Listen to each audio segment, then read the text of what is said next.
है। मंदिरों में सुबह से ही कतारें जो हैं वो लगी हुई हैं। 5-5, 600 किलोमीटर दूर से जो लोग हैं वो लाइनों में लगकर भगवान शिव के दर्शन के लिए, अभिषेक के लिए पहुंच रहे हैं और उन्हें रिझाने की तमाम जतन जो है वो करते हुए नजर आ रहे हैं। आपको पूरे देश भर के साथ साथ पूरे प्रदेश भर से भी तस्वीरें दिखा रहे हैं। छोटी काशी यानी कि गुलाबी नगरी में भी किस तरीके से आस्था का सैलाब उमड़ा हुआ है आज के दिन।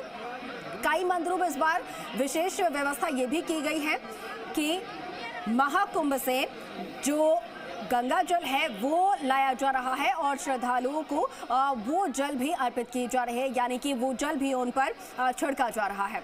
और साथ के साथ हमारे सहयोगी जो हैं वो भी प्रदेश भर से तमाम शहरों से शिवालयों की तस्वीरें आप तक पहुंचा रहे हैं, दर्शन करवा रहे हैं। तो सीधा हम रुक कर लेते हैं। देखिए, प्रीति हमारे साथ है, दीपक हमारे साथ लगातार जुड़े हुए हैं और रौनक भी हमारे साथ बीकानेर से लाइव जुड़े हुए हैं। दीपक, सबसे पहले मैं आप ही का रुख करूंगी। आज के दिन का महत्व अगर जानने की कोशिश करें, आज का दिन जो है यानी कि महाशिवरात्रि जो है क्यों मनाई जाती है, क्या कुछ आज के दिन की मान्यता है, ये जरा अगर आप पंडित जी से बात कर सके या फिर जो श्रद्धालु वहां पर पहुंच रहे हैं उनसे अगर जानने की कोशिश करें, युवाओं से खास तौर पर, क्योंकि उन्हें भी मालूम होना चाहिए कि आज का जो महापर्व है वो क्यों मनाया जाता है, क्या पौराणिक कथा है आज के पीछे, जरा जानने की कोशिश कीजिएगा। आप बिल्कुल देखिए, सृष्टि का आरंभ और भगवान भोलेनाथ और पार्वती का विवाह और इसी के चलते महाशिवरात्रि, ऐसे तो 12 साल की महाशिवरात्रि में सबसे बड़ी महाशिवरात्रि है और फाल्गुन महीने के अंदर ये मनाई जाती है और भगवान भोलेनाथ और पार्वती माँ गौरी के विवाह यानी कि उनकी पूजा अर्चना यहाँ पर की जाती है। सबसे बड़ी बात है कि आज प्रयागराज में महाकुंभ का समापन हो रहा है।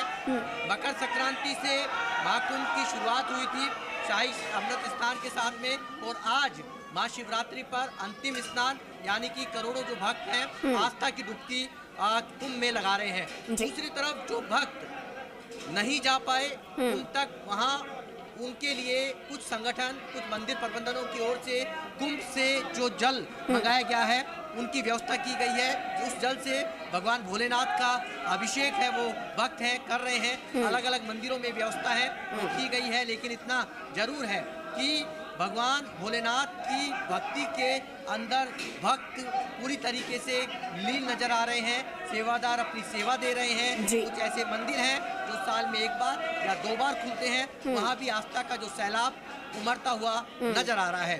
देखिए, जो भक्त अभी देख रहे हैं जैसे जैसे सूरज चढ़ता जाएगा, हालांकि दोपहर तक ही भगवान भोलेनाथ का भक्त अभिषेक कर सकेंगे। उसके बाद भगवान भोलेनाथ का विशेष श्रृंगार, उनकी झांकी है विशेष, वो सजाई जाएगी। लेकिन इतना जरूर है, जब तक समय है, जब तक कतारें हैं, तब तक भक्त अपने भोले बाबा को रिझाने में कोई कसर नहीं छोड़ रहे हैं। और यही कारण है कि आप देखिए, रामजारों से भगवान भोलेनाथ का लगातार अभिषेक यानी कि जलधारा टूट नहीं रही है और जलधारा लगातार यहाँ पर होती रही है। भगवान को अलग अलग पुष्पों से उनको यहाँ पर रिझाने की, चढ़ाकर पुष्पों को अर्पित कर कर उनको अर्पित, साथ में आग, धतूरा, बीलपत्र, बेर, गाजर, भांग उनका कह सकते हैं उनको अर्पित की जा रही है। बीलपत्र अर्पित किए जा रहे हैं, अलग अलग फूल हैं वो अर्पित किए जा रहे हैं। साथ में गंगा जल है उससे स्नान कराया जा रहा है।